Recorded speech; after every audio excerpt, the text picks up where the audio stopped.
Atenção! Começa agora uma teleaula de História do Ensino Médio. Você vai assistir a teleaula de número 62. Bons estudos!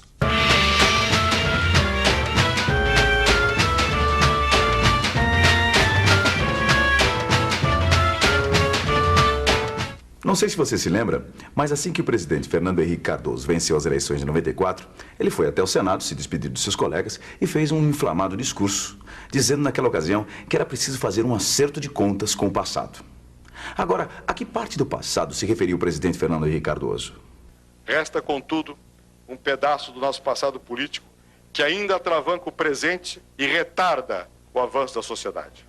Refiro-me ao legado da Era Vargas, ao seu modelo de desenvolvimento autárquico e ao seu Estado intervencionista. Este modelo, que à sua época assegurou progresso e permitiu a nossa industrialização, começou a perder fôlego nos fins dos anos 70. Modelo de desenvolvimento autárquico, Estado intervencionista. E tudo isso era na Era Vargas? Aliás, o que será que isso tudo quer dizer? E por que o presidente Fernando Henrique Cardoso afirmou que isso tudo ainda atravanca o nosso presente e retarda o avanço da sociedade? Bom, para responder e até mesmo refletir sobre essas perguntas, só mesmo assistindo à nossa teleaula de hoje, que tem como tema justamente a política econômica do segundo governo Vargas.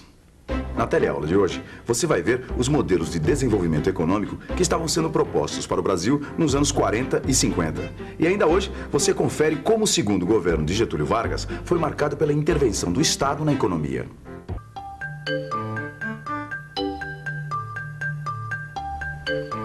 O que é que você acha? Investir na indústria ou na agricultura?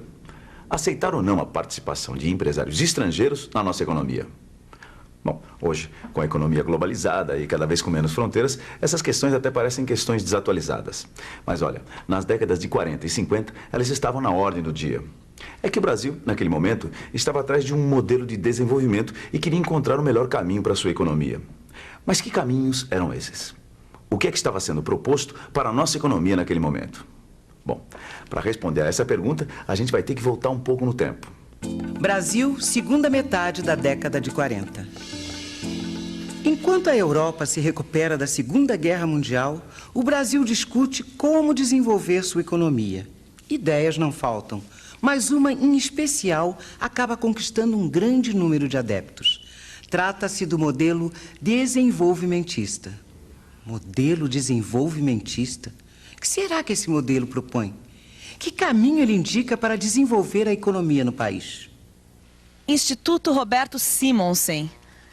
Não sei se você sabe, mas o Instituto Roberto Simonsen é o centro de estudos da Fiesp e tem como objetivo estudar e estimular o desenvolvimento econômico do país. Você deve estar se perguntando, mas o que esse instituto tem a ver com o modelo desenvolvimentista?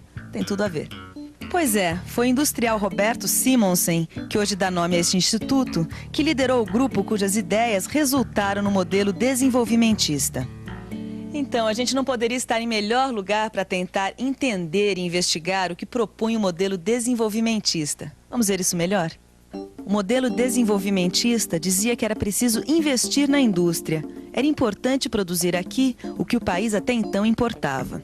Só que não adiantava abrir mais e mais fábricas. Era preciso abrir novas estradas, criar mais linhas ferroviárias e melhorar os portos.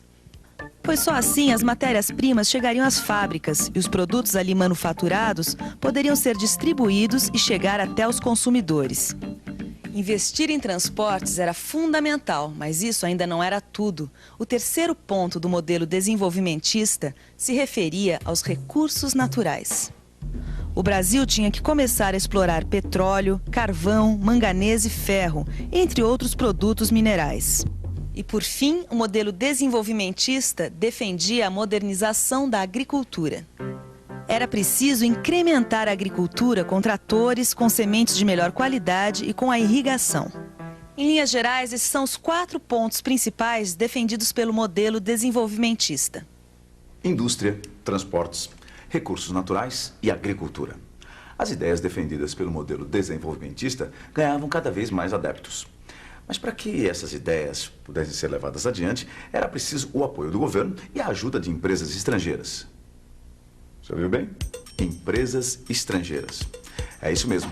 Entre os desenvolvimentistas, havia quem aceitasse a ajuda e o investimento de empresas estrangeiras. Mas olha, nem todos pensavam assim. E é justamente nesse ponto que há um racha entre os desenvolvimentistas. Dessa divisão surge o grupo dos nacionalistas. Os nacionalistas não deixavam também de ser desenvolvimentistas. Eles continuavam acreditando nas mesmas ideias, só que não aceitavam a participação do capital estrangeiro no nosso desenvolvimento. Para eles, os estrangeiros queriam apenas explorar nossas riquezas naturais e nos vender seus produtos industrializados. Mas não eram só esses dois grupos que propunham naquele momento opções de desenvolvimento para o país. Havia ainda um terceiro grupo que defendia um modelo de desenvolvimento que ficou conhecido como neoliberal. Para que se preocupar com a indústria se somos tão competentes na agricultura? O futuro do Brasil está na agricultura e não na indústria. Durante muito tempo pensou-se assim no Brasil. Um pensamento que traduzia mais ou menos em linhas gerais o que pensavam os neoliberais. Este grupo, liderado pelo economista Eugênio Goudin, acreditava na vocação do Brasil como um país agrícola. A agricultura, de fato, sempre havia sido nossa atividade econômica predominante. Para que mudar? Com o dinheiro das exportações dos produtos agrícolas, eles diziam, o Brasil podia comprar os produtos industrializados que precisasse. Na verdade, os neoliberais não eram contra a indústria. Eles achavam que se o empresário nacional ou mesmo estrangeiro quisesse investir na indústria, que investisse, mas sem o dinheiro do governo. Para os neoliberais, o governo não deveria participar nem da produção e nem do planejamento da economia. Só para não ficar nenhuma dúvida, vamos rever esses três principais modelos de desenvolvimento que estavam sendo discutidos no Brasil nos anos 40. Bom, a gente tinha os desenvolvimentistas, que pregavam o desenvolvimento da indústria, dos transportes e a exploração dos recursos naturais e a modernização da nossa agricultura. Tudo isso com o apoio do governo. Só que divididos entre os que aceitavam ou não a ajuda de empresas estrangeiras. Esse grupo, então, acabou se dividindo em dois, surgindo assim os nacionalistas, que não aceitavam a entrada de empresas estrangeiras na economia brasileira. E, por fim, vimos ainda que existia mais um terceiro grupo que defendia um modelo de desenvolvimento chamado de neoliberal. Além de achar que o caminho do Brasil era o da agricultura, esse grupo também pregava a não intervenção do Estado na economia. Para os neoliberais, o governo não deveria entrar nem na produção, nem no planejamento da nossa economia. Essas eram as três correntes que predominavam naquele momento no Brasil. Mas qual delas seria vencedora? Qual desses três modelos o Brasil iria adotar? Está na hora de nós recuarmos um pouco no tempo e ver essa questão bem mais perto. 3 de outubro de 1950. Os brasileiros vão às urnas escolher o sucessor de Eurico Gaspar Dutra. Contados os votos, uma surpresa. Getúlio Vargas, o presidente ditador, deposto pelos militares em 1945, é eleito presidente do Brasil. Em sua campanha, Vargas apoia integralmente a indústria, a exploração dos recursos naturais por empresários nacionais ou pelo governo e defende uma maior intervenção do Estado na área econômica. Apesar de seu discurso de campanha se aproximar bastante do modelo desenvolvimentista nacionalista, Vargas, na hora de montar seu ministério, acaba criando mais dúvida do que certezas. Integram sua equipe tanto ministros nacionalistas, que não aceitam empresas estrangeiras, como ministros desenvolvimentistas, que são favoráveis à participação do capital estrangeiro na nossa economia. Essa aparente falta de coerência do Ministério de Vargas revela, na verdade, uma das características mais marcantes do ex-presidente. Pressionado pela oposição que queria impedir sua posse, Vargas procurou amenizar essa situação formando um ministério que contava inclusive com políticos da oposição. Mas e na prática? Porque uma coisa é montar um ministério com integrantes que defendem correntes contrárias. Outra coisa é governar com um ministério assim. Que caminho, afinal, seguiu o segundo governo Vargas? O modelo nacionalista ou o modelo desenvolvimentista?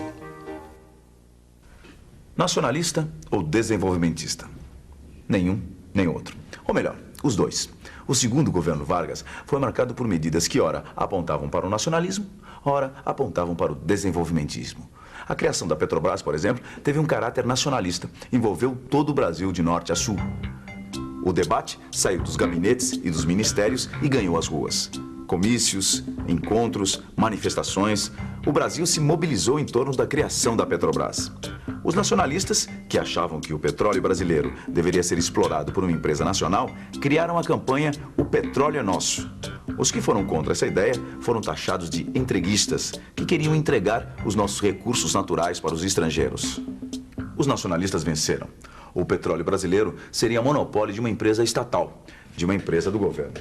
No caso, a Petrobras.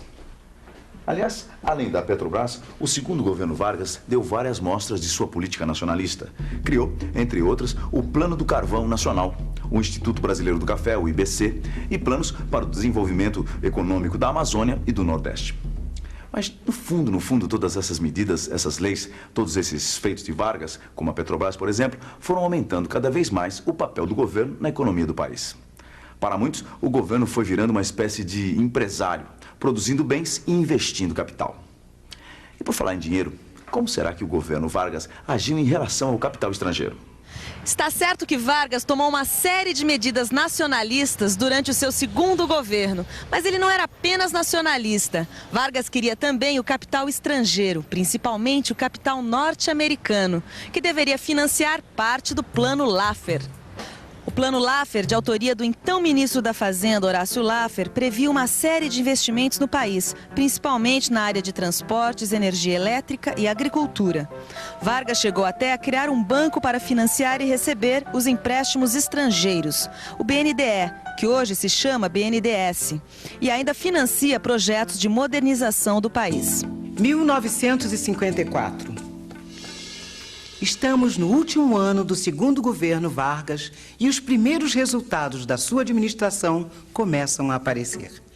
A Petrobras entra em funcionamento. Em Minas Gerais é inaugurada a Companhia Siderúrgica Mannesmann. E a usina de Paulo Afonso, no Nordeste, começa a produzir energia para Bahia e Pernambuco. E ainda tinham as indústrias que, com o apoio do governo, trabalhavam a todo vapor. Como você vê, a política econômica de Vargas consegue obter resultados. Mas, afinal, que política foi essa? A política da intervenção, da presença marcante do Estado na economia. Porque, independente de Vargas ter sido nacionalista em algumas decisões e desenvolvimentista em outras, a marca fundamental da sua política econômica é mesmo a forte presença do Estado na economia. Esse tipo de política econômica, onde o Estado interfere diretamente na economia, recebe o nome de política autárquica, intervencionista e centralizadora. Justamente a política econômica que o presidente Fernando Henrique Cardoso afirmou que atravancava o avanço da sociedade brasileira. Lembra daquele discurso que nós ouvimos no começo da nossa teleaula? No mundo todo, há uma tendência cada vez mais forte do Estado interferir cada vez menos na economia.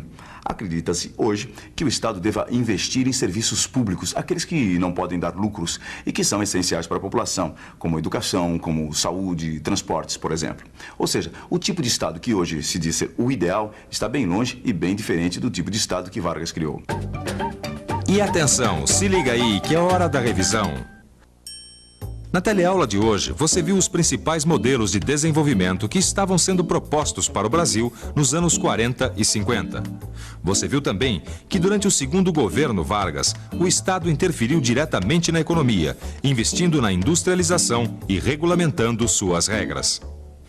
Apesar da política econômica do governo Vargas sofrer várias críticas hoje em dia, é importante que se diga que as iniciativas tomadas pelo seu governo é que permitiram que o Brasil deixasse de ser um país de economia agrícola para se transformar em um país industrial. Apesar disso, Vargas acabou terminando seu governo em meio a uma grande crise política que culminou com o seu suicídio. Mas esse já é um assunto para a nossa próxima teleaula. Até lá!